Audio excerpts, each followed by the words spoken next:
Welcome, everyone. Thank you so much for joining us this evening for tonight's dialogue on addressing extremism and finding hope. My name is Aaron Tiao. I am a junior at Bethesda Chevy Chase High School and the president of Youth Creating Change, or YCC. Before we begin, I want to go over the ground rules and flow of this event. Tonight's dialogue on addressing extremism and finding hope is being recorded and will have two parts. The first will run from 6 to 7:15 p.m. and will be a panel discussion with our featured speakers. Attendees will be on screen, but you will be automatically muted during this time. We invite you to post questions and comments in the chat, and our moderators, Olivia and Simon, will monitor the chat and may ask some of your questions if there is time. The second part will start at 7:15 and go till 7:30 or possibly later.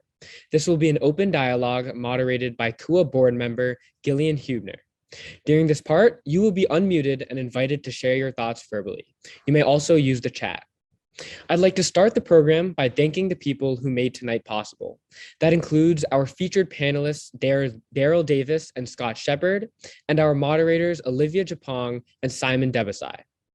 Gillian Hubner for facilitating the open dialogue that will take place after the panel, Paul Tiao, Aman Shergill, Sasha James, David Lee, and other leaders of Communities United Against Hate for organizing this event. I would also like to thank our 10 co-sponsoring organizations and the law firm Hunton Andrews Kurth for their pro bono assistance, and in particular to Mark Merchant for handling all the IT behind this Zoom event.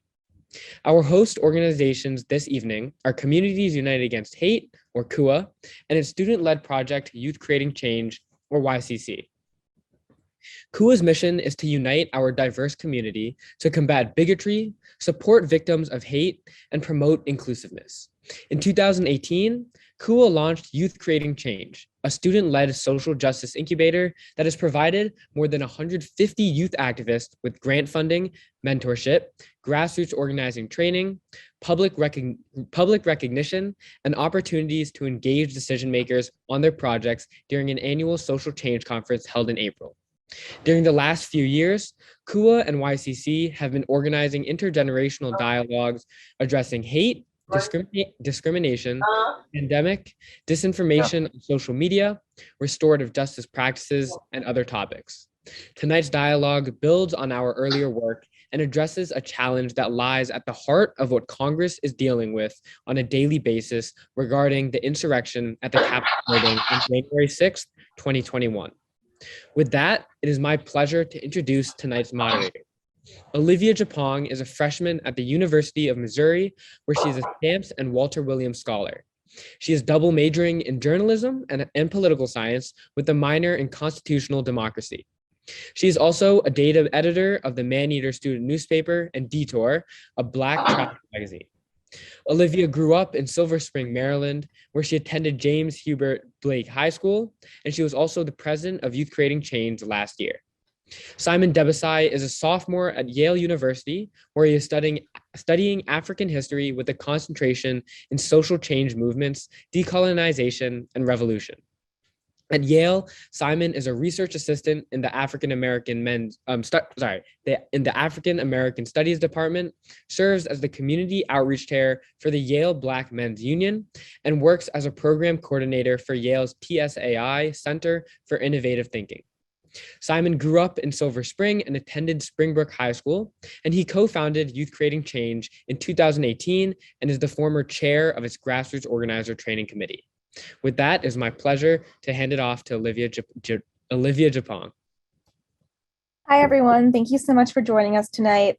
It's my pleasure to introduce our guest, Daryl Davis. Daryl is an award-winning jazz musician who tours internationally with the Daryl Davis Band and has worked with Chuck Berry, Elvis Presley's Jordanaires, and many other jazz greats. Daryl is also widely known for his work as a race reconciliator who has persuaded numerous members of the KKK to give up their robes. He is the author of the highly acclaimed book, Clandestine Relationships, and the subject of the award-winning documentary, Accidental Courtesy. Today, Daryl owns numerous Klan robes and hoods given to him by KKK members who renounced their racist ideology after meeting him. He's received numerous awards for his work and often appears on CNN, MSNBC, NPR, and other media outlets as a consultant on race relations and white supremacy.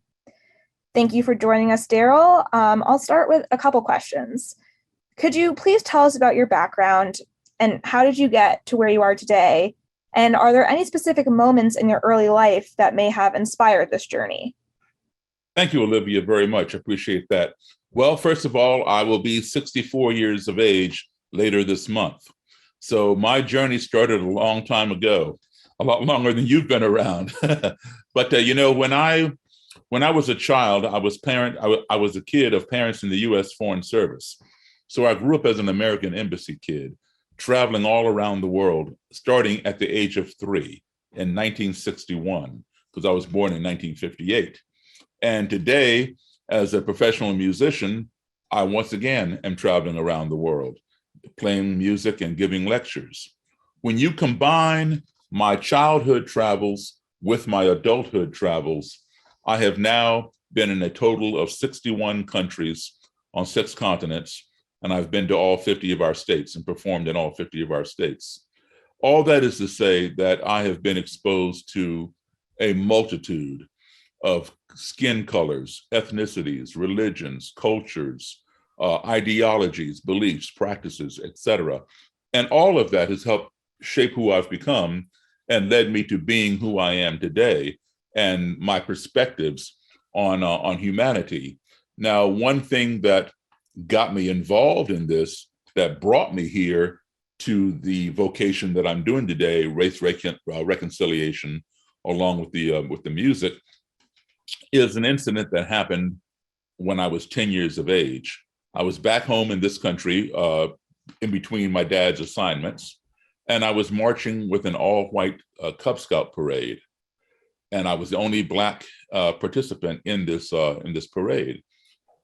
Everybody was fine, except until we got to one point in the parade route when I was beginning to get hit with bottles and soda pop cans and debris from the street by just a small group of the white spectators mixed in on the crowd on the sidewalk. It was about 4 or 5 people. As I see it now in my mind, I remember there being a couple kids, maybe a year or two older than me, and a couple of adults who I assume were their parents, who were throwing these things. And because I'd never had this happen before, I was so naive, I thought that the people over here on the sidewalk did not like the Scouts. I didn't realize I was the only person getting hit until my Scout leaders all came running and they covered me with their bodies and protected me and escorted me out of the danger. And then I realized nobody else was getting this special protection other than me. So now I'm thinking, what did I do? I didn't do anything to those people. Why are they doing this? And I kept questioning the Scout leaders, and all they would do is, tell me to move on, keep moving, everything will be okay. And they never answered my question. So when I got home that day, my mother and father, who were not attending the parade, were putting Band-Aids on me and getting me all cleaned up and asking me, how did I fall down and get all scraped up? And I told them I didn't fall down. I told them exactly what had happened. And for the first time in my life, my mom and dad sat me down and explained to me what racism was. And believe it or not, at the age of 10, I had never heard the word racism. And that's because, when I lived overseas, I was around people from all over the world, because anybody who had an embassy where we were assigned, all of their kids went to the same school. My classmates were Nigerian, Italian, French, German, Japanese, Russian, Swedish, Danish, Australian, you name it. Everybody was in my class. That was my norm. That was my baseline. There was no racism. So I had no reason to know what it was all about. And when my parents were explaining this to me, I did not believe them, because it was impossible for my 10-year-old brain to conceive of the idea that somebody who had never seen me and who had never spoken to me and didn't know anything about me would want to hurt me for no other reason than the color of my skin. It made no sense. And furthermore, the people over here on the sidewalk that were doing this to me did not look any different to me than many of my friends. So that made no sense. It can't be because of the color of my skin. That's ridiculous. So I didn't believe my parents. And about a month and a half, maybe almost 2 months later, that same year, 1968, On April the 4th, Martin Luther King was assassinated. And every major city in this country, including where we are right now, the Washington, D.C. area, where I was at the time, Boston, my hometown, Chicago, Los Angeles, New York, Detroit, Baltimore, Philadelphia, Nashville, every major city in this country burned to the ground with destruction and violence, all in the name of this new word I had learned a couple months back called racism. So now I understood that my parents had not deceived me. This phenomenon does exist, but what I didn't know was why. Why does it exist? So at that time, at the age of 10, I formed a question in my mind, which was, how can you hate me when you don't even know me? And now for almost the next 54 years, because I'll be 64 later this month, I have been looking for the answer to that question. So in my adulthood, I feel, who better to ask that question of than someone who would go so far as to join an organization that has over 100-year history of practicing hating people who don't look like them and who do not believe as they believe. So those people would be able to answer my question, because I bought tons of books on Black supremacy, white supremacy, anti-Semitism, the Ku Klux Klan, the Nazis in Germany, the neo-Nazis over here. All my books talked about it, but none of them answered the question. And when I would ask people, why do people hate one another? Because of skin color. I don't understand that. They say, oh, well, Daryl, that's just how it is. Some people are just like that. That's just the way it is. Well, no, that's not just the way it is. What is the answer? What is the reason? Nobody could answer it. So that's why I began seeking out members of the Ku Klux Klan. Thank you so much. You're welcome.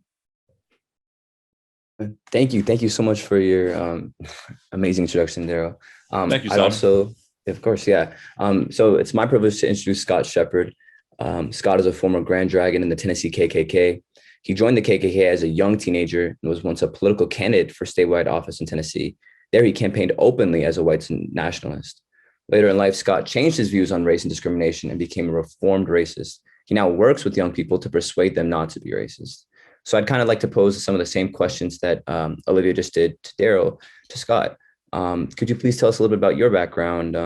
Maybe to talk a little bit about how you got where you are today, and maybe talk a little bit more about maybe specific moments in your early life and things that might have sparked, where you started and how that might have, impacted where you are today. Yes, I appreciate y'all having me. My beliefs started pretty much when I was about 14 years old, possibly before that. I was born in Indianola, Mississippi, which is in the Mississippi Delta, central part of the state. I was also born into a family that was a very dysfunctional family. I had a father that was an alcoholic, a violent alcoholic. There was a lot of abuse, physical abuse, and at the time, I kind of lost actually respect for myself. I had no self-esteem. I didn't like myself. I didn't like anyone. I just, was full of hate. And then I was looking for a place to fit in. And of course, being in the South, and at the time of tremendous turmoil of racial issues going on at that time, there I was, with the Ku Klux Klan right there in my backyard. And I will say it could have been ISIS. If ISIS had been around at that time, I could have got involved with ISIS. But I was just looking for a place to fit in and a family. And that's where I found the things that I was looking for. I followed the Ku Klux Klan for a while and finally went down to Baton Rouge, Louisiana, and right there at that time in the phone book was Knights of the Ku Klux Klan advertised in the phone book. So I found the address. It was 700 Florida Boulevard, Denham Springs, Louisiana, and I went to that address, and I never found anyone there at that time, but I kept going by and going by and going by. And finally, I found out where the Imperial Wizard lived. And I went to his house talked to him for a while, and he told me, he said, there's going to be a rally at Tupelo, Mississippi. I went to Tupelo, Mississippi, and of course, all the Klansmen there were patting me on the shoulders and saying, yeah, we know you had a hard life. We're going to help you, teach you things, and protect you. And they did teach me things. They just taught me the wrong things. And that's what got me started as far as the Ku Klux Klan. Now, I was, pretty much involved with any white supremacist groups. If they had a white, what they call pro-white, I call it a racist agenda, I was pretty much involved with them. And this, like I said, this went on for years. I spent about 20 years of my life inside the white supremacist movement until I was able to, I guess, get my right ideas in my head and start the process of getting out. And with the help of Daryl Davis, that's what I'm doing now, trying to help others do the same thing and prevent them from going into movements like that. Thank you so much, Scott. It's a pleasure. It's an honor for you guys both to be here. So I'd like to start with a bit of a question for both of you. There's some who might argue that responsibility for race reconciliation doesn't necessarily fall on the aggrieved group. So Daryl, a little bit from what you mentioned before about how hostile some people were to you when you were a child, and even when you didn't really know what it was, I'm sure that was something that was very difficult for you to deal with, even, not knowing for the exact reason. And, you mentioned your curiosity and, the conviction you had and wanting to know why. But in your eyes, what do you think is the ideal role for marginalized groups in conversations that address this extremism directly, especially for people who might feel that they are, the emotional labor and, the amount of hate that they might have to face directly is something that it might be really challenging for them? Yeah, I understand. And thank you for asking that question, because that's a question that's often posed a lot. And, I've been confronted by people who totally disagree with what I do and, and chew me up one side and down the other, telling me it's not my job as a Black person to teach white people, especially white racists, how to treat me. I disagree with that premise. I believe firmly that it is the obligation of people who are educated to teach those who are uneducated. We all are in this world together. We all have to learn from one another. There are many things that I don't know, and I seek it. I seek to understand and get that information from people who do know. There are plenty of things that I know that others don't know, and I seek to share that information with others. That's number one. Those who have education about certain things should try to share that with those who are uneducated about those things. That doesn't mean that the people who are uneducated are bad people or stupid people or anything like that.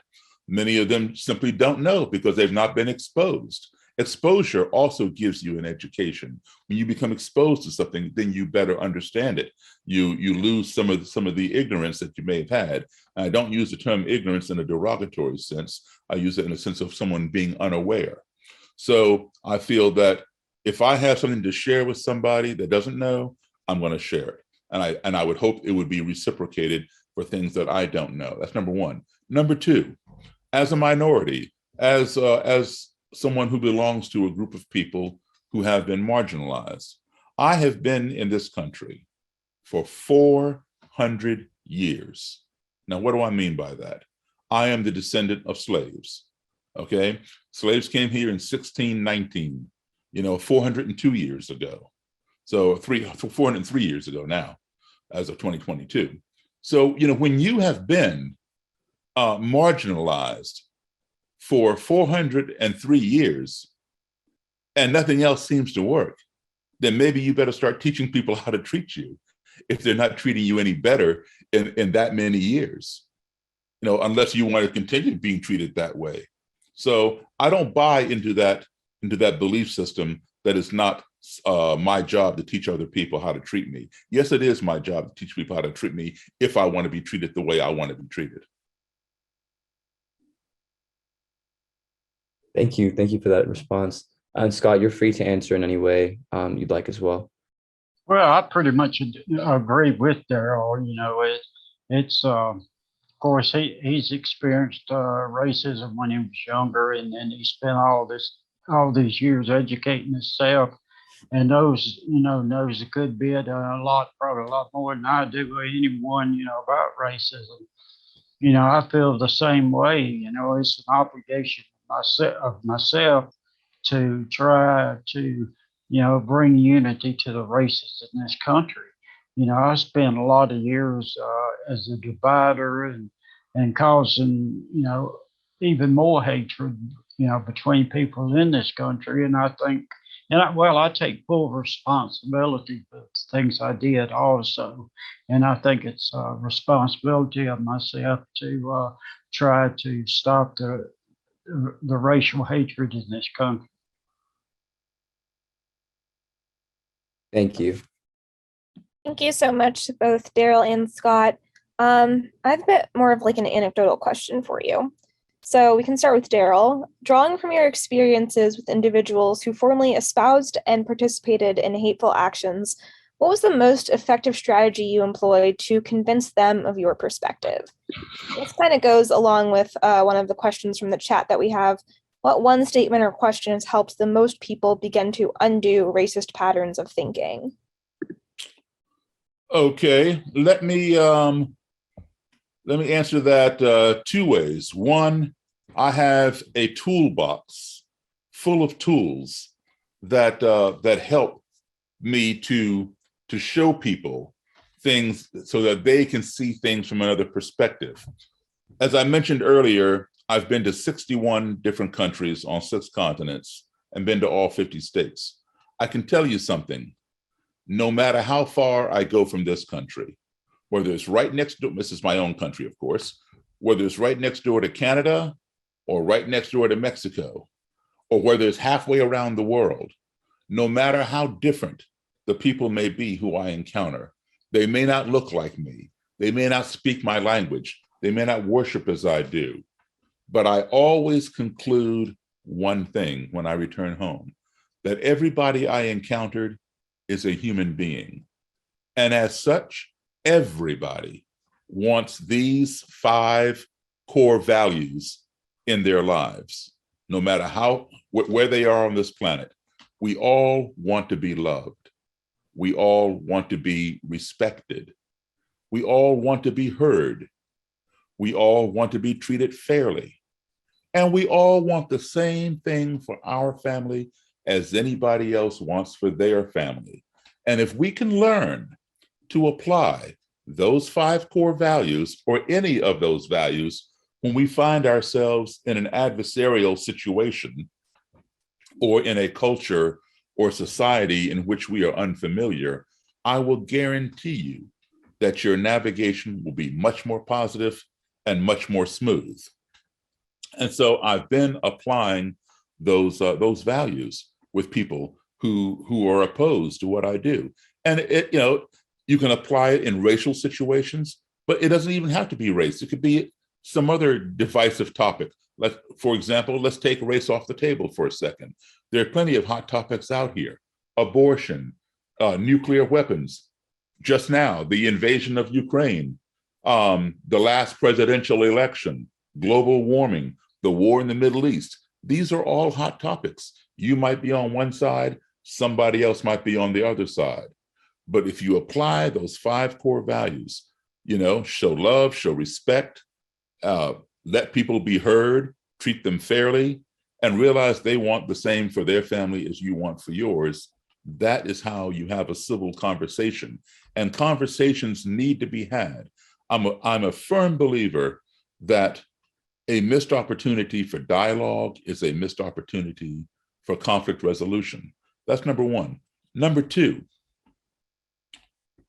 we spend a lot of time attacking somebody else's reality. We cannot do that. Somebody's reality is their reality. whether it's real or not. It's their reality, and that's what they know. So when you attack somebody's reality, you're going to hit a brick wall because they're going to push back. They're not going to let you just change them, especially if they think what they believe is real. Understand something. One's perception is one's reality. Whatever they perceive, whatever becomes their perspective, their perception becomes their reality. So if you want someone's reality to change, they have to change it themselves. How do you affect that? What you do is, rather than attack their reality, offer them better perceptions. And if they resonate with one of your perceptions, they will then change their own reality.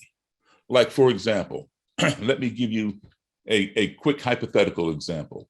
Let's say that, Olivia, that you have a 7-year-old brother, 7 or 8-year-old brother, right?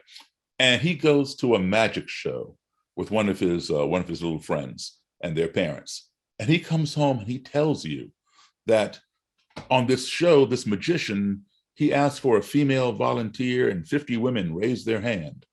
And he picked one of those 50 women out of the audience and invited her on stage as a volunteer. And he told her to climb into this long box and stick her feet out the hole at that end and put her head out the hole at this end.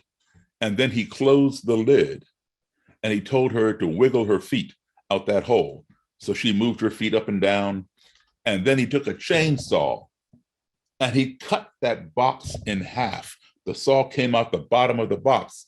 He says, Olivia, that magician cut that woman in half. And you say, well, not exactly. It didn't exactly happen like that.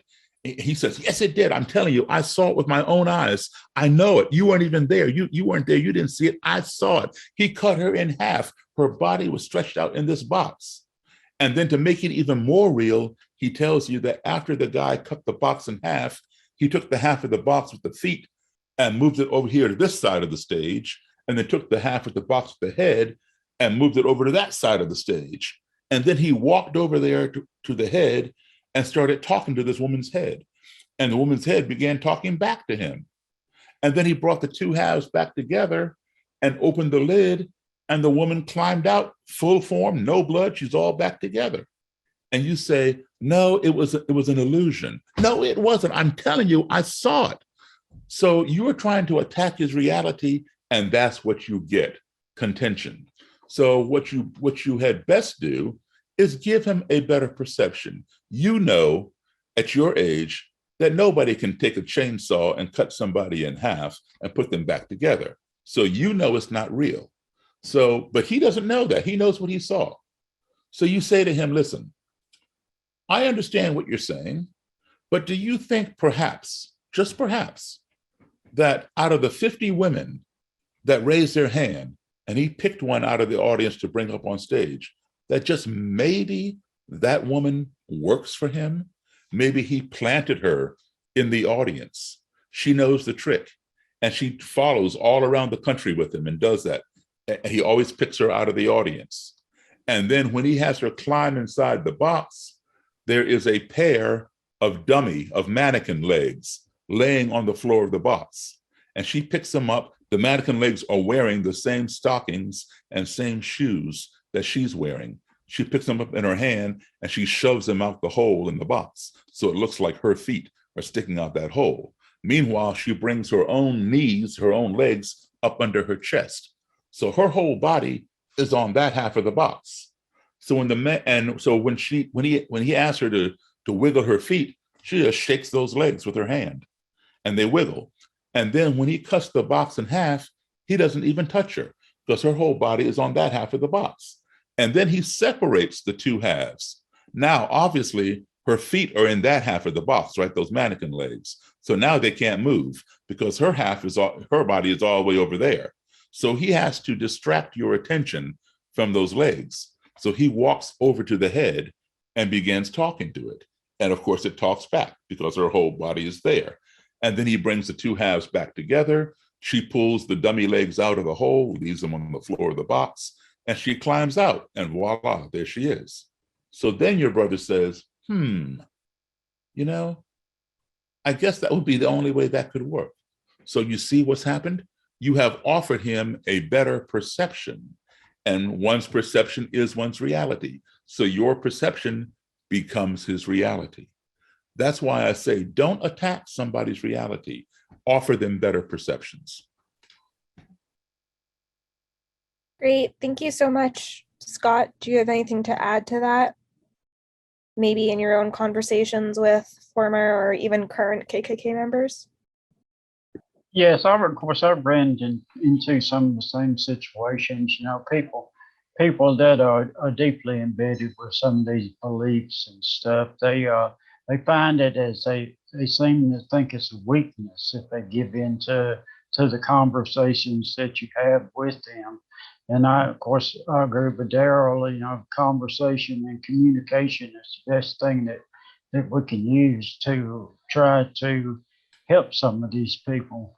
Of course, he listed 5 things. I think one of the most important thing of those 5 is allowing them to listen. Of course, that's what they're looking for. Someone to listen to and allow them to listen. And basically, I think Daryl pretty much summed it up. And I'd like to thank Daryl for explaining it the way he did, because I always wondered how they sawed that lady in half, and I just never could figure that out.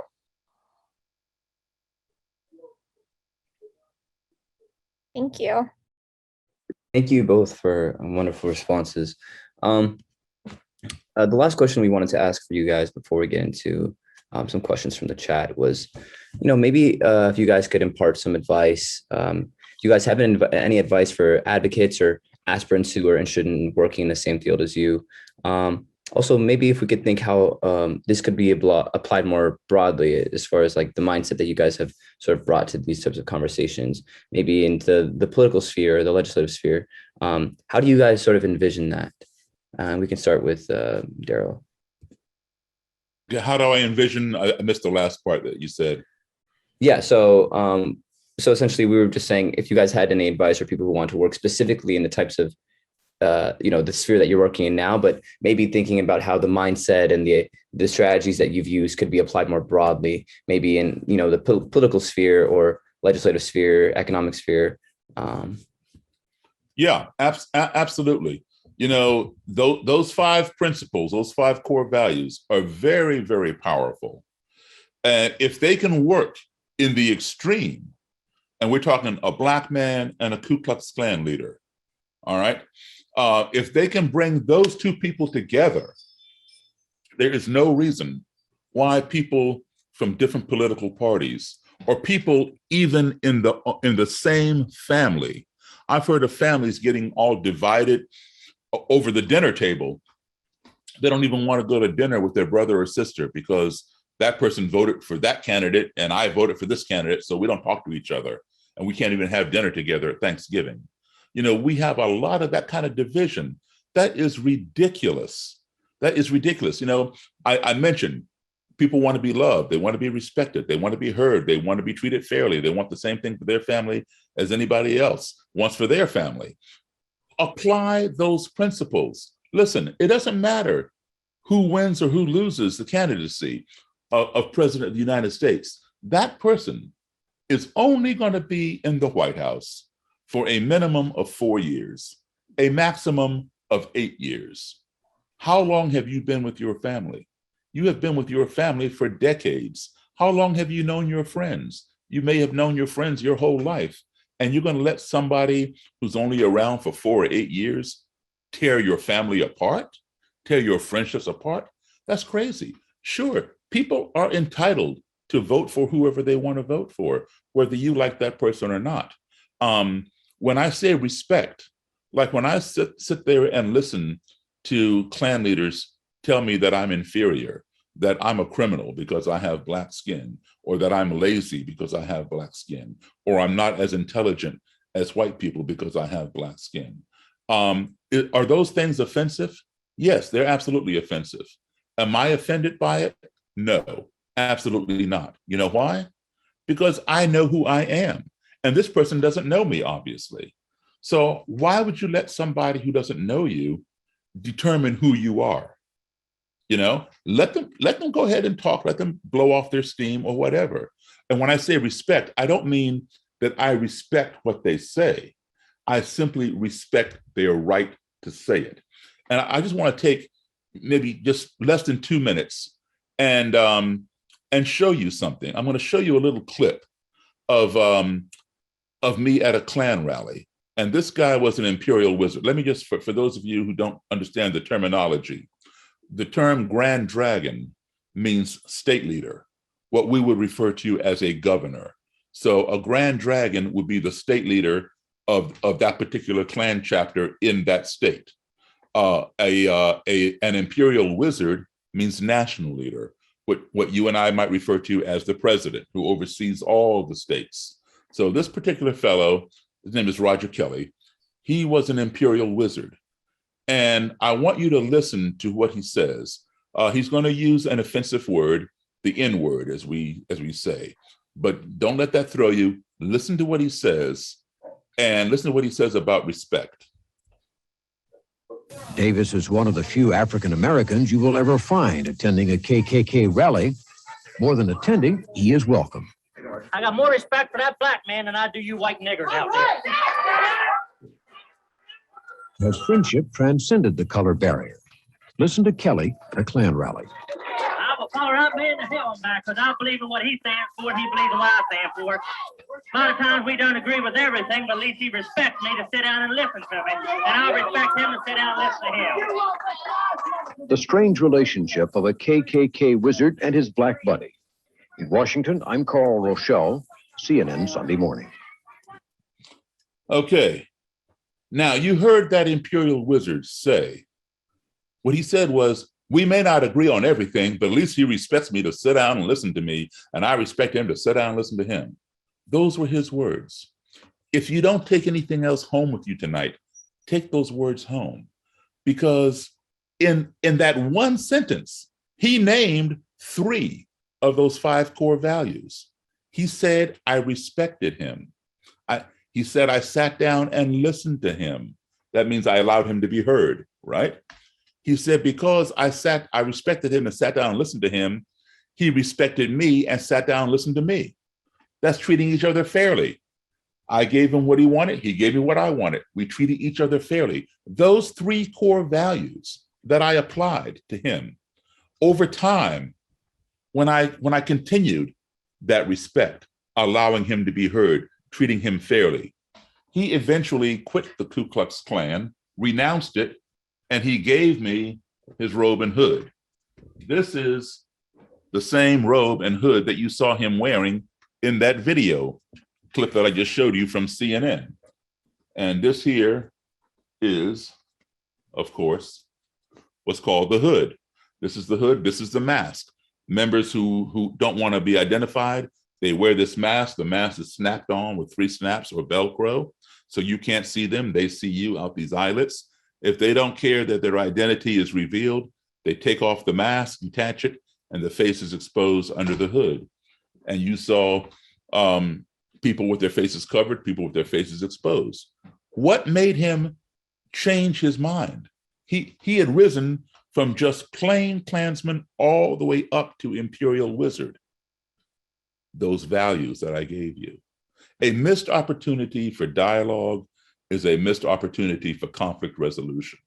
Nothing gets resolved without having a conversation about it, without having that dialogue. So apply those tools.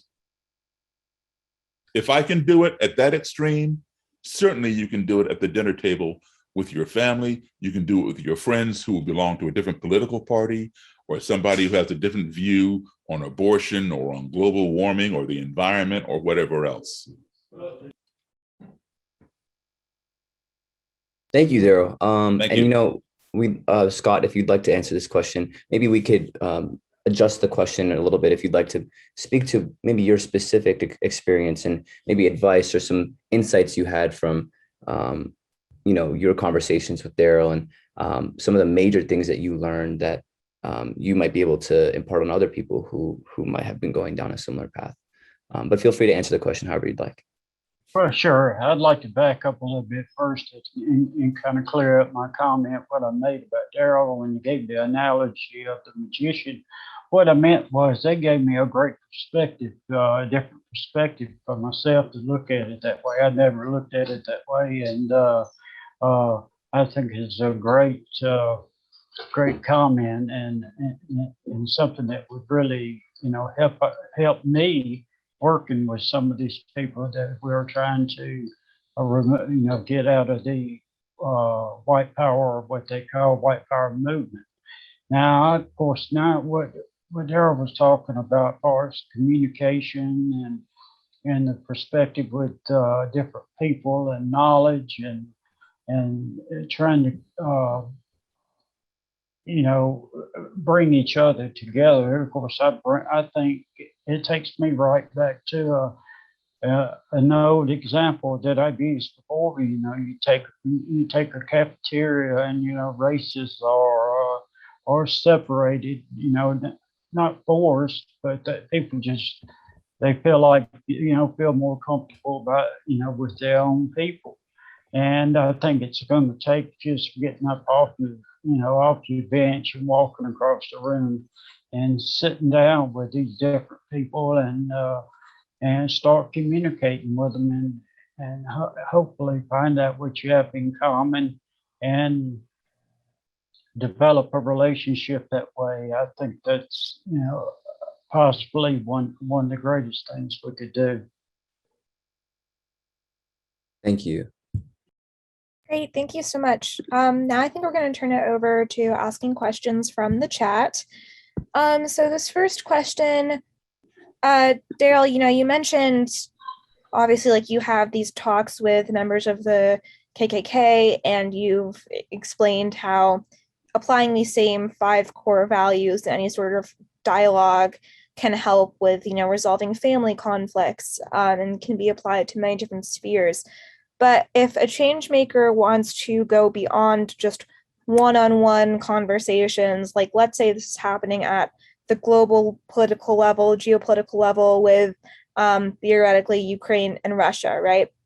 What needs to happen in order to scale those strategies of applying these 5 core values beyond just a one-on-one approach to lead people out of radicalized thinking? Okay, I speak internationally as well. The State Department sends me overseas to many different countries to speak. I've spoken in India, Israel, Poland, Belgium, many different places because of similar situations. It may not necessarily be a racist conflict. It could be a religious or a caste type system in certain places, but the principles still apply. But one thing we have to do, in addition to applying these principles or these values, is we start by preaching to the choir.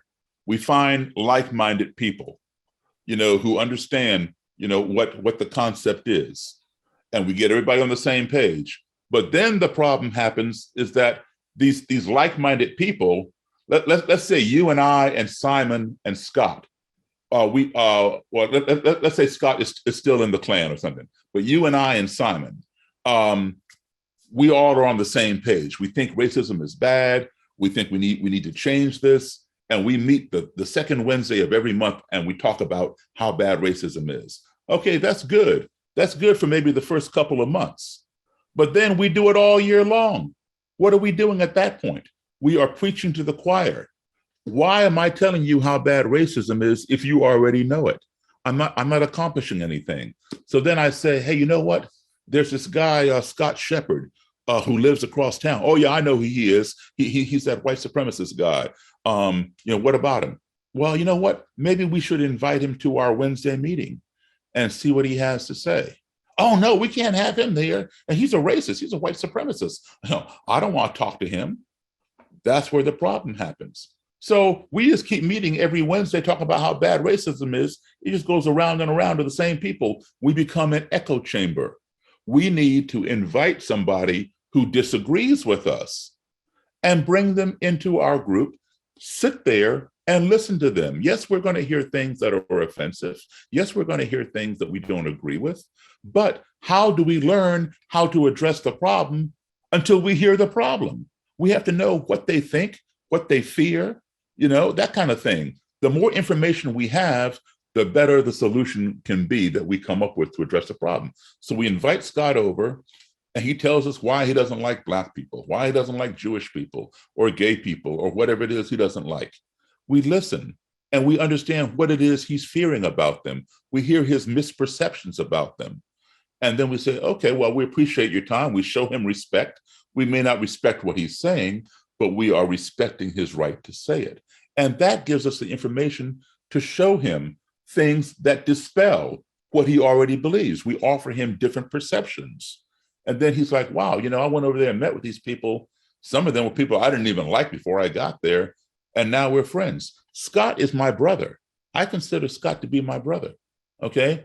And let me tell you something. Scott, let me give you a little bit of background on Scott. All right.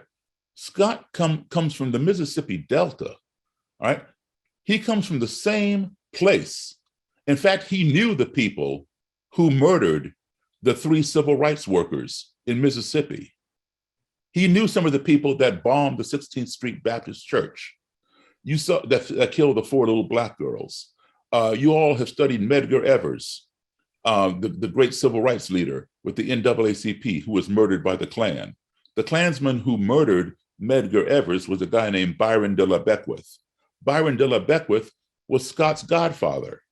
All right. You heard of Emmett Till, a 13-year-old boy who allegedly whistled at some white woman in a store, and her brother and her brother-in-law went and got, or rather her husband and her brother-in-law went and got Emmett Till and tortured him and killed him and threw him in the river. And they were acquitted of it. Her name was Carolyn Bryant. Scott knows Carolyn Bryant. That's who he came up with. Okay. He was involved with these horrendous people, but yet this man changed. He also went from Grand Dragon, state leader, to Imperial Wizard, but yet he changed. And he changed through conversation, through seeing things differently. Scott, I'm going to ask you to tell your story about when you got pulled over and you had to go to the rehab, and what you saw in that mirror or whatever. I want you to share that story with these people so that they can see how a transformation occurs, and the people that were in the rehab with you that you had conversations with. Sure. I was in Nashville, Tennessee, and at the time I was in Nashville, Tennessee, I was also organizing a Klan rally in Pulaski. Pulaski, Tennessee is the birthplace of the Ku Klux Klan. At the same time, there was a gentleman over in Alabama who had been accused, and well, there were some mail bombs that were being sent out. And like I said, I think it was Alabama, maybe Georgia also. And it was made out to look like a white supremacist plot, which it turned out not to be. It was just a lone crackpot that was doing this. But at the time, of course, I was very vocal about my hatred that I had, and I was even cheering this guy on that was supposedly sending these mail bombs out, and along with the organizing of the Klan group, of course, my face was plastered all over the news, and then I had the FBI. The FBI came to my job, and we had a conversation that really wasn't very pleasant. After having that conversation, I was at a restaurant, and I was having dinner and having a few drinks. And when I left that restaurant, being watched by law enforcement, I got pulled over and failed a sobriety test from the drinking that I'd been doing, and also found a weapon underneath the seat of my car that wasn't just a pistol. It was a very illegal and high-powered assault rifle. Of course, that threw me into the court system. I went to the court system, and I, of course, had a black, I had a public defender, and of course, not at that time, not knowing his race. I went to his office and knocked on his door, went in, and when I found out he was black, I just shook my head. I said, he's not going to defend me, knowing my background. I was going to end up in jail or in deeper trouble, but he did. He defended me 100%, and his name is Handel Durham, and he's at Memphis, Tennessee, and we're good friends today. But I didn't come up with the plan. People have been doing it for years and years. So I decided to go to a alcohol and rehab center and get the paperwork, take it back to the judge, and get the charges dropped. So that's what I did. But what I didn't realize when I went into the alcohol and drug treatment center, I went in one person and came out another, because when I went in, I was surrounded by people of all races, religions, sexual preferences, just a whole gamut of people.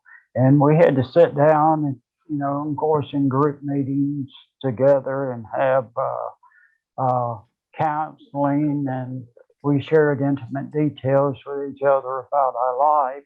And I found out a lot about the different people, and they found out a lot about me. And I started having a different outlook on, different people. And like I said, when I left that treatment center, I went in one person and came out another. And that started making me think a lot about the things that I was doing. And of course, on top of that, people didn't really realize it, but I was also raised by a Black lady. And that had a lot to do with it, because I always had this little voice in the back of my mind asking me and telling me, you're really doing the things that you or believe, the things that you're preaching and spouting off about. So it's just a number of things that pounced on me and made me start thinking, in the right direction. Thank you. Thank you so much for that response, Scott. The next question that we have in the chat: what are your thoughts on the other approaches to working against racism? For example, Kendi, Dion, Joe, Black Lives Matter. Do you feel any of these movements are in opposition with one another? Or how do you feel that we can work together with these different approaches to achieve sort of a similar goal? Well, I think, racism has many different facets to it. There's no one size fits all. My approach is not the answer to everything, but the thing of it is, those people who are interested in constructively ending racism, not destructively ending it, but because that just causes more strife and more contention when you want to destroy something. All right. You want to constructively end it by educating people to realize the evil, the wrong that it is. And then they will want to participate, like Scott is doing, to further ending racism. All right. There are many different facets.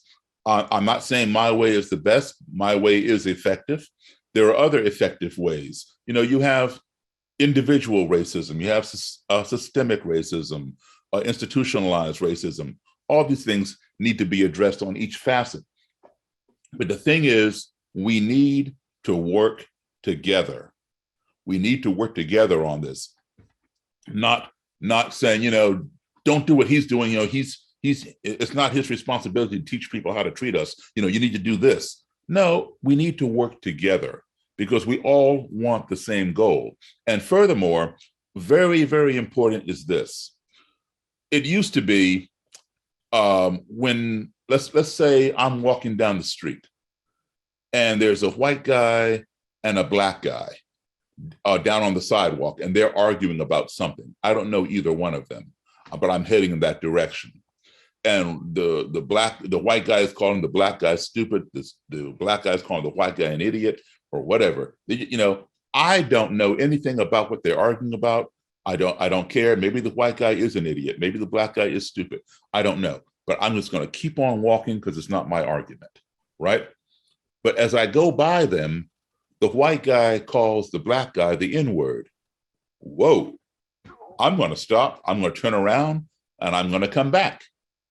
And now I'm going to be involved in that argument or that fight or whatever's going on, because I had nothing to do with it, but I just got insulted. because that word applies to a whole group of people, not just the individual you're arguing with. I had nothing to do with the argument, but when he called the black guy the N-word, it applies to me too. So I'm going to come back and get involved, and I'm going to defend the black guy. He may have been wrong in whatever he was doing that upset the white guy, but I'm going to defend him from the perspective of the fact that that white guy never should have called him that, because now that affects me and everybody that looks like me, right? Okay, that's okay.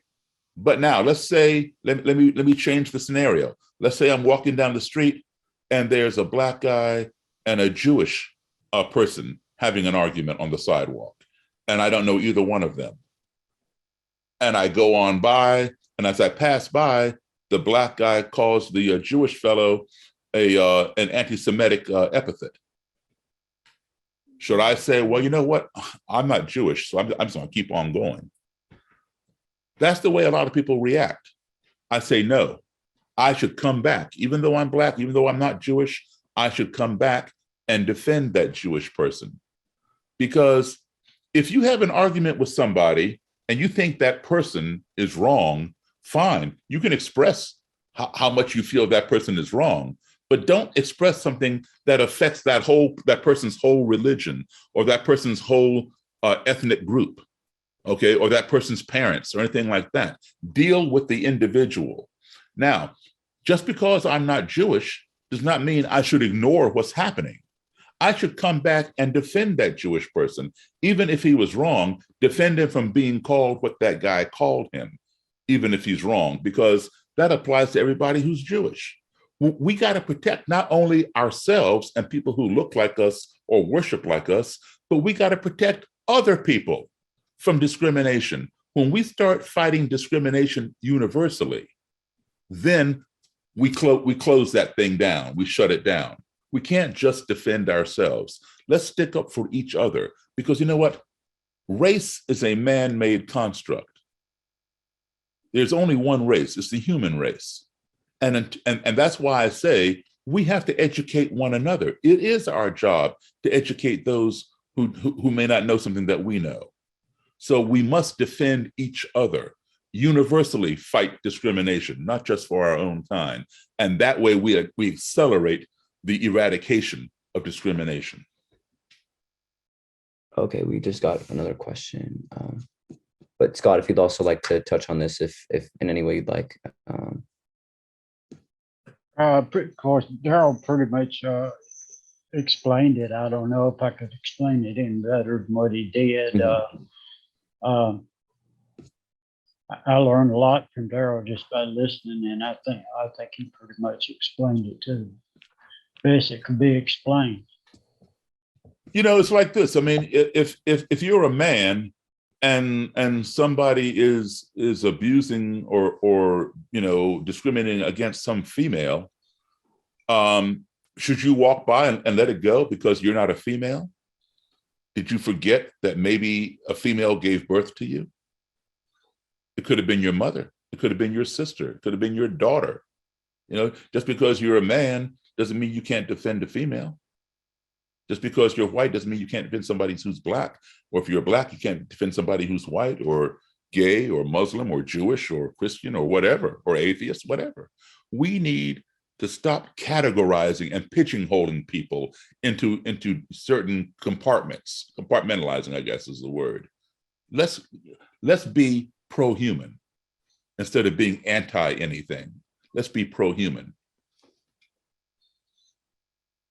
Thank you so much, Daryl. I really think that, like, you know, emphasis on not categorizing people and putting them in a box is really important, especially in our society that likes everything wrapped up in a neat package. Right. But I'll ask kind of a truncated version of this most recent question we have.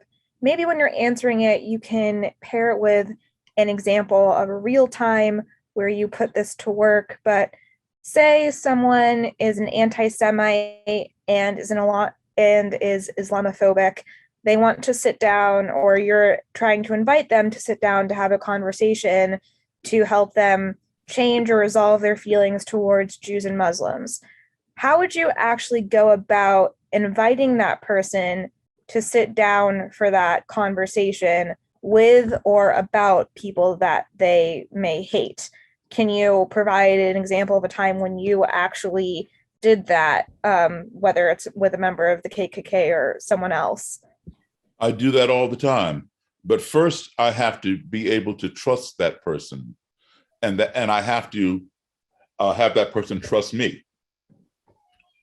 Number one, your biggest and most valuable asset, doesn't matter how much money or how much money you don't have, your most valuable asset is your credibility. And remember something, I don't care what line of work you're in, you only have one opportunity to make a good first impression. That's very important. You know, you may have a second or third opportunity if you're lucky to make an impression, but you only have one opportunity to make a good first impression. And people generally judge you on their first impression of you. So when I meet these people, white supremacists or black supremacists or whoever, all right, nothing changes overnight. It takes repeated visits and conversations because, you know, they didn't become a racist overnight, you know, so they're not going to change overnight either. You know, it's a gradual, incremental thing, and it takes many conversations. There's no timestamp. It says, okay, by this date, this person's going to change. It doesn't work that way. In order for me to have a repeat visit with somebody who doesn't like me, like say, you know, when I interview some Klan leader or something, that person doesn't like me. But if they believe me to be credible and I'm transparent and I say, hey, listen, you know, I appreciate, you know, you spending this time with me and sharing your thoughts on race and whatever else. Is it okay if I take 2 weeks to process this? And then maybe I can call you again, we can get together again, because I might have some questions I want to follow up with. If I'm credible and I'm transparent, even though they don't like me, they'll say, yeah, well, that's cool. Yeah, we can do that. But if they catch me in a lie, or I'm not transparent, or my credit is shot with them, and I say, hey, you know, can we get together again in 2 weeks? They're like, nah, we're done. It'd be the same thing with you. You know, if some guy asks you out on a date and you don't know this guy and you go out on a date with him, if he impresses you that first time and he says, hey, Olivia, you know, can we go out again next week? You're like, yeah, you know, but, you know, if he lies to you on that date or doesn't treat you right and his credibility is shot, he says, hey, Olivia, how about next Tuesday we go out and have dinner? You're like, yeah, I already have plans that night, you know, or whatever, you know, you're going to blow him off, right? So the first impression is very, very important. You always must be credible and be transparent and be honest. That way you gain their trust. So, and then when you reach a point where you can trust them, say, hey, listen, I got some people I want you to meet. And they'll be amenable because they trust you. And so, you know, you got their back. Just like, you know, they have my back if I trust them. You know, when I go to, if I'm invited to a Klan rally by the Imperial Wizard or the Grand Dragon or somebody, I know there are people there who do not want me there. You know, they do not want me there. But I know that this person who invited me has my back, and they are the leader, and nobody is going to, you know, do something against what the leader said. If the leader says Daryl is okay to come to this rally, then they better behave themselves. Okay. So when I trust them and they trust me, then I can invite somebody who they wouldn't like, a gay person, a Jewish person, another Black person, a white person who doesn't share the same views that they share. And we have the same conversations. And then because it's very important that, because initially what happens is this, when I'm dealing with them, they think, oh, you know, Daryl's okay for a Black guy. It's all those other Black people that are bad. I don't want that to happen. But that's what happens initially until I get their trust. And that's why it's important that I bring them around other people so they see that it's not just Daryl. You know, Daryl's not the exception. There are Jewish people who feel the same way. There are gay people who feel the same way, Muslims who feel the same way, and even white people who look just like them that feel the same way. So maybe they are the exception. But first, you must bring them into trust, and then you can invite your friends and have the same kind of conversation. That's what I do. Thank you very much, Daryl. Scott, I think we have one question for you, and then we might transition into the next part of tonight's dialogue. Mm-hmm. Yes, Yep. sir. So Scott, you mentioned that you were raised by an African American woman. So one of our people in the chat were wondering if, you could speak to your relationship with them, maybe how that changed once you joined the KKK, and if you guys reconciled. Sort of how did you have to confront that relationship as your position changed and as your life progressed? If this is too personal, we completely understand. But Oh no, my life's an open book. I don't mind sharing it at all. The lady that raised me was Rebecca Scott Hawkins, and she was from Indianola, Mississippi. I didn't have a very good relationship with my grandmother. She disliked me and my other siblings too, because she didn't like my father, and my mother married my father. But when I was, of course, my mother was adopted. When they brought my mother into the house on a pillow from the adoption agency, Rebecca was there. She worked for my grandmother as a caretaker. She took care of my mother, raised my mother, raised my older brother, raised my older sister, myself, and younger siblings. And I don't call her a caretaker or a maid or all these negative terms. She was a mother to me, and pretty much raised me and assisted me with schoolwork. And so it was, I knew nothing but a mother figure, from her. But as I got older and developed the issues that I deal with racism and joining the Klan, my relationship with Rebecca and her family, who was my family also, was pretty much, it was damaged, and I didn't have any contact with her or the family for years and years while I was involved in the white supremacist movement. But after I got out, uh, she had been on my mind a lot. And it's kind of emotional. She's gone now, and she died at 104 years old. But I'm very grateful that I had the time to make up with her and become family again. But before before all that happened, I went to her door and knocked on the door, and she came to the door, and she saw me, and at first she thought I was my son. When I told her, I said, "No, it's Scott," and she opened the door. And not only did she open the door, she opened her arms and grabbed me and hugged me and screamed my name and just told me. She says, "I knew you'd, be back home," and that's exactly what it was. I was back home. There was never any negative comments about my life, from that point on, and she never held anything else against me. It was really a blessing that we could have that time together and more time afterwards, and I miss her very much. thank you so much for that. It was a very moving experience. It's not unusual in the South to have Black women raising white children, and even in some of the Klan families, that would even happen. It was just something. That's why racism makes no sense. You're gonna let this person raise your child, but not let somebody who looks like that person marry your child. So it's just hypocritical. Yeah. Thank you. Yeah. Thank you, Scott. That story was really impressive. Thank you, Daryl, for your wisdom. Thank you both.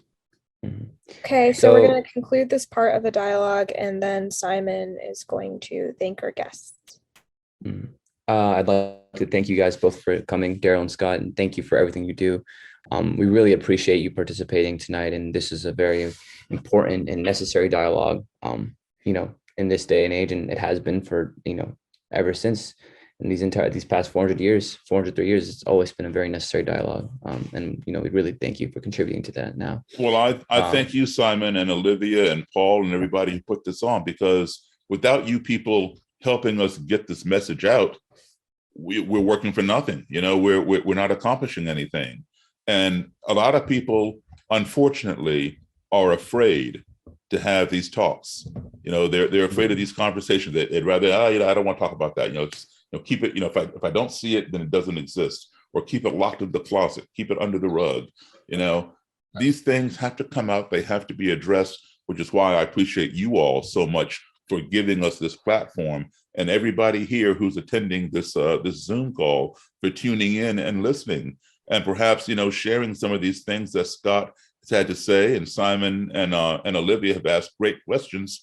Hopefully, you all have gotten some information that you can share with your friends, your co-workers, your kids, your parents, what have you. You all are equally in this educational system, if you will, to eradicating racism. We have experience on the ground. You have the platform to disseminate that experience. So thank you all very much.